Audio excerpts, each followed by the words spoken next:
You bought it for $5. The stock right now is trading at 1,125. Okay, it has 5 days until expiration, and the theta is 1. Okay, so now we're at Wednesday. The stock price hasn't moved, but your option's now only worth $3. The only way the option becomes worth more than $5 again is if the price rises above 1,155. Okay, so now if you guys ever dabbled with options and you saw your break-even price change, that's what they're talking about. Is because you literally just lost almost 50% of the option just based on theta decay. It would now need to go to $1,155 to break even. This would give the option at least $5 of intrinsic value.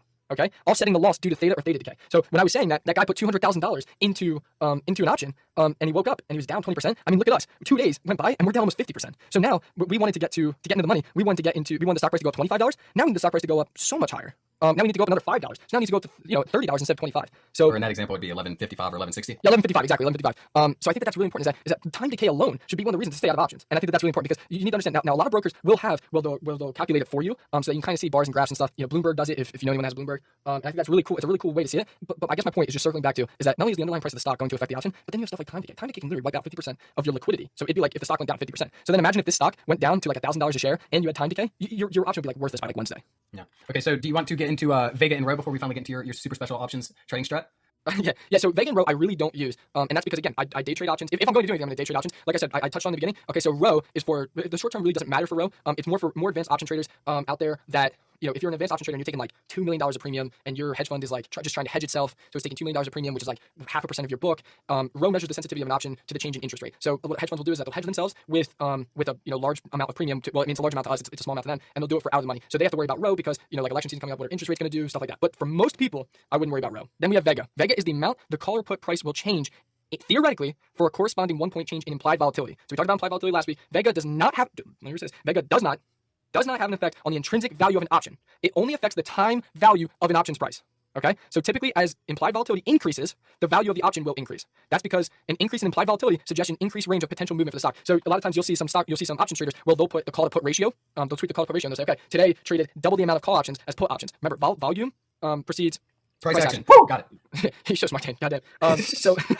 So if you see that there was a lot of calls traded recently, then that usually sometimes that alone can push the stock. Somebody knows something. And stuff like that. Yeah, exactly. Same situation. Somebody knows something. But I would say that for the most part, Vega's not too important, but we can give an example. Okay, so say that because I know that there are some people that love to swing, call options and stuff. So say that there's a 30-day option of ABC with a $50 strike price, and the stock is exactly at $50. So the strike price is $50, so it's at the money. Vega for this option might be 0.03. Okay, so in other words, the value of the option might go up 0.3 if implied volatility increases 1 single point, and the value of the option, might go down 3 cents if the implied volatility decreases by 1 point.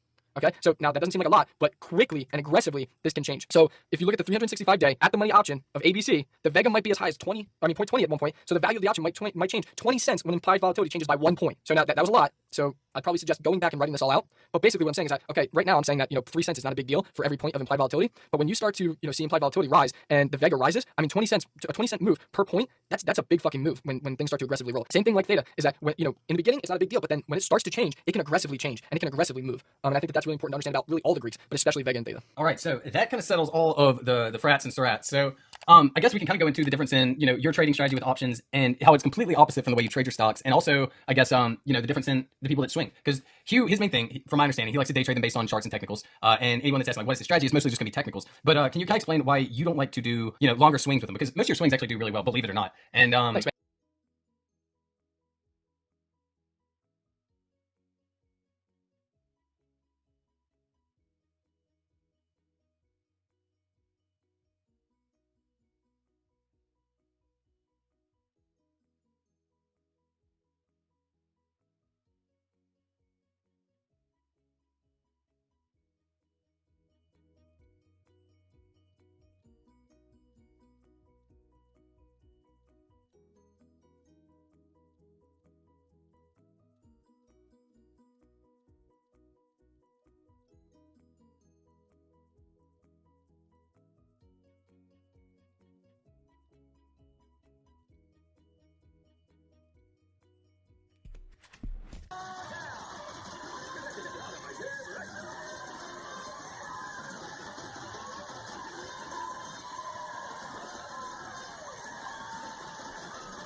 Many thanks, as I'm humbled already by everyone's support. Appreciate you.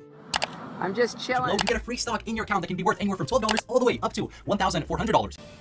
It's free real estate. Totally free. You can just stock like Microsoft, Visa, Johnson & Johnson. All you gotta do is sign up for my link down in the description, sign up for Robinhood. All you gotta do is fill out some information about yourself and link your bank account, and literally that's it. That's all you gotta do.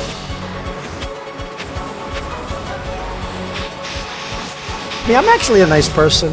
Light up that like button, or smash the like button. Regardless of which metaphor you prefer, this small action really helps me grow the channel, and I appreciate it. Okay, thanks. Have a great day.